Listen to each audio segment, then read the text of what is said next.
Learning how to web host your website can seem like a daunting task if you've never done it before. Luckily, there are plenty of other web hosting companies that have made their way from novices to experts over the years, and you can benefit through the wisdom they gleaned from their successes and their business mistakes. This guide on web hosting will help you with everything from how to get your domain name to finding the right shared hosting plan for your needs, so that you can get started with building your website today. Free versus paid hosting. When evaluating web hosting companies, one of your first decisions will be whether you want to go with a free option or pay a monthly fee. If you opt for a free service, it will likely come with some limitations, and you may encounter difficulties down the road. When it comes time to scale up your site, it's also highly recommended that you back up your website yourself, since many free services won't do it for you. Many websites are hosted on free platforms because they either have limited needs, personal blogs, etc., or their owners don't know what they need and/or don't want to pay for something they aren't sure is necessary. Shared versus dedicated servers.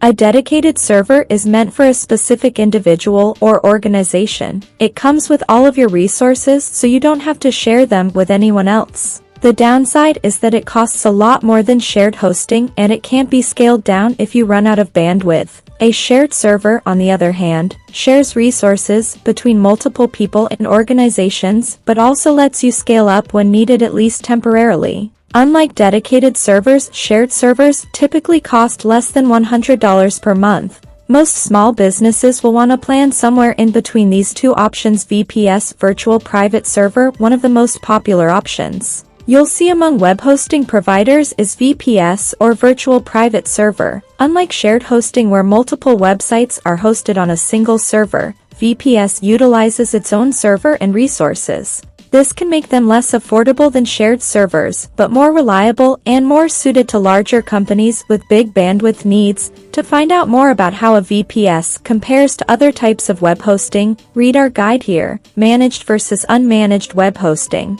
Managed web hosting comes with a variety of management tools and services that are included in your price. The biggest benefit is that you do not have to install or manage any software, databases, or even email systems yourself. Your site will still be yours. You won't lose it if you switch providers, but you won't have access to any of these services. If you're not tech-savvy, managed hosting is almost certainly your best bet. It can save you time and energy while keeping costs low, making it one of your best choices. Overall, unmanaged web hosting means that all of those things are up to you, but it's going to cost more money than managed hosting. How to choose a good website hosting provider. Shopping around is a big part of buying a web hosting package, but there are some common pitfalls that beginners make. Here are a few questions you should ask before selecting your provider. Number 1, do they provide a money-back guarantee? Number 2, how quickly can I get set up? Number 3, are there extra charges for setup or installation? Number 4, is their customer service accessible via email, phone, and/or live chat?